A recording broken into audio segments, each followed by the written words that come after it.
My name is Alastair Rucklidge. I'm a professor of applied mathematics at the University of Leeds. I mainly work on nonlinear differential equations.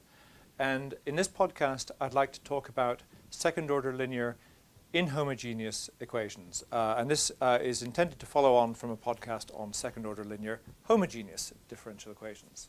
So let's take as an example to talk about the differential equation ay prime plus ay double prime plus by prime plus cy is some function h of x. And if you remember, y prime is just shorthand for dy by dx, and y double prime is shorthand for the second derivative of y with respect to x. Now, this is a second-order equation. It's got y double prime. It's linear. There are no products of y with itself, y squared or y times y prime or anything like that. And this equation is inhomogeneous. This h of x is not equal to 0. And that means that y equals 0 is not a solution of this equation. That's the characteristic of an inhomogeneous equation. Now, how we solve this problem is it goes in two steps. The first step is to remove h of x and solve the homogeneous problem. So first stage, we solve the homogeneous problem, which is that ay double prime plus by prime plus cy is equal to 0. And that is the problem we have just talked about at some length in another podcast. So we solve that problem by trying y is e to the lambda x, and that gives you your characteristic equation, a lambda squared plus b lambda plus c equals 0.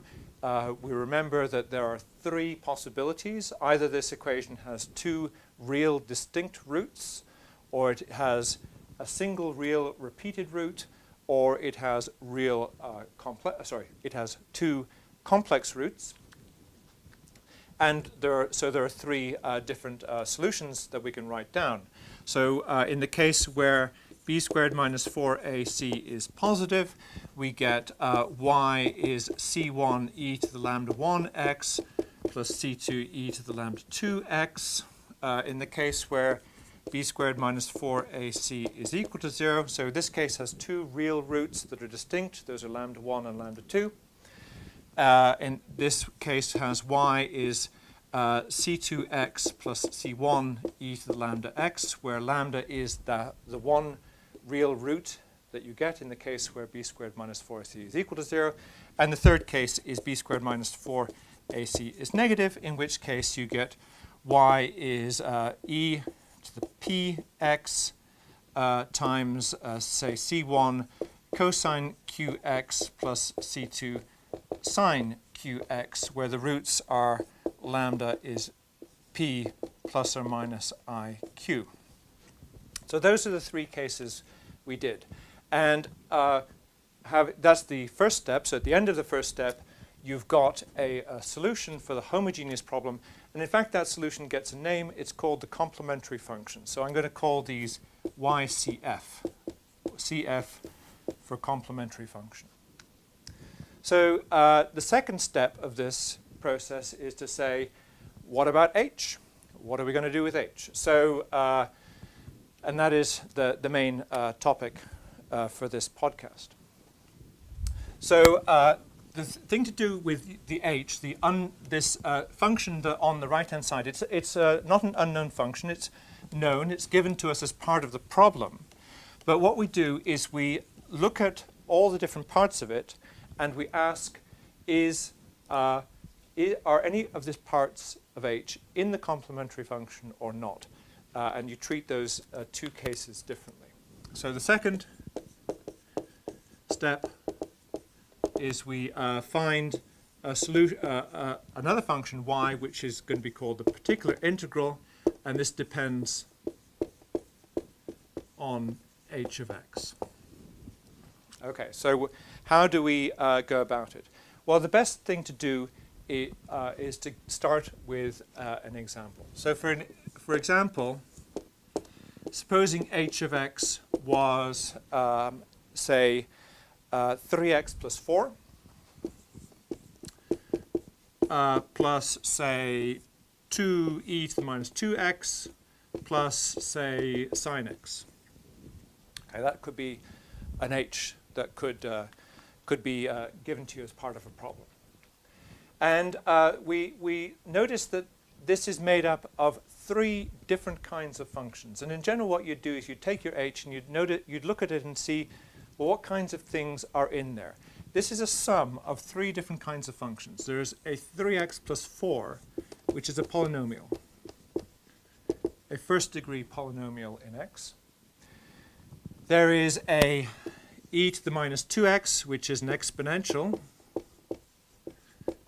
And the last bit is sine x, which is a trigonometric function. Okay, so we've got 3 different kinds of functions that are in this h. And the way we proceed depends on what we've actually got in any particular problem.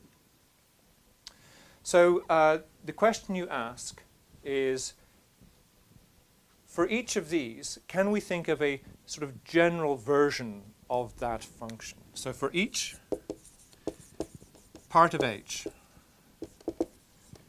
write down a sort of general version of that function. Okay, so in this case, we've got 3 parts. The first part is a polynomial. So what we'd write down is a first-degree polynomial. Okay, so how about ax plus b? That is the most general first-degree polynomial that you can think of, where a and b are numbers that we're going to have to work out.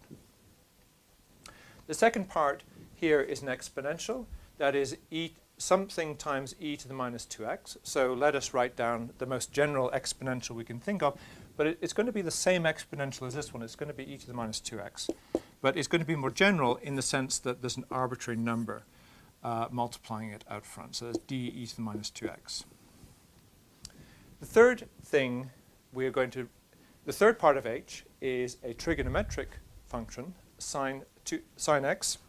So let's write down the most general trigonometric function we can think of. Well, okay, we can think of lots of very general trigonometric functions involving tangents and secants and all kinds of crazy things, but we'll restrict ourselves to sines and cosines. Those two are sort of complementary. One of them is the derivative of the other. So we'll take the most general combination of sines and cosines with the same number here. So it's sine x there. We will take sine x and cosine x. So say capital E times sine x plus capital F times cosine x. Then what you do is you take this guess as for your ypi. So this is going to be ypi. Our guess for ypi is going to be a function of this form.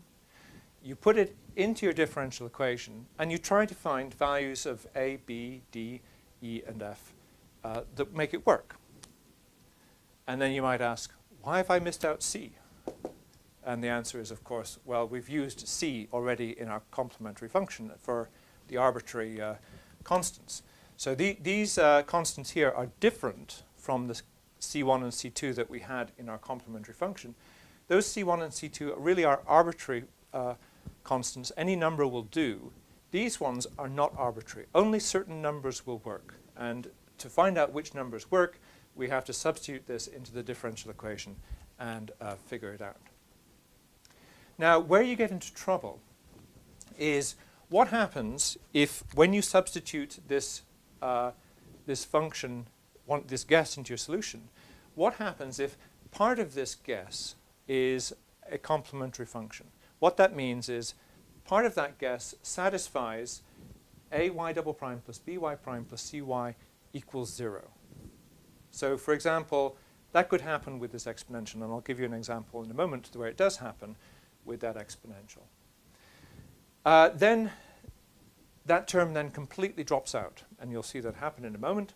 And the thing to do in that case is to try x times the thing you first thought of. So you write down the most general version of your function, but you also check to see whether any parts of this are in your complementary function. And if they are, you multiply by x. So if any parts of this are in YCF, and I'll show you more precisely what it means for something to be in YCF in a moment. If any parts of this are in YCF, we multiply by x.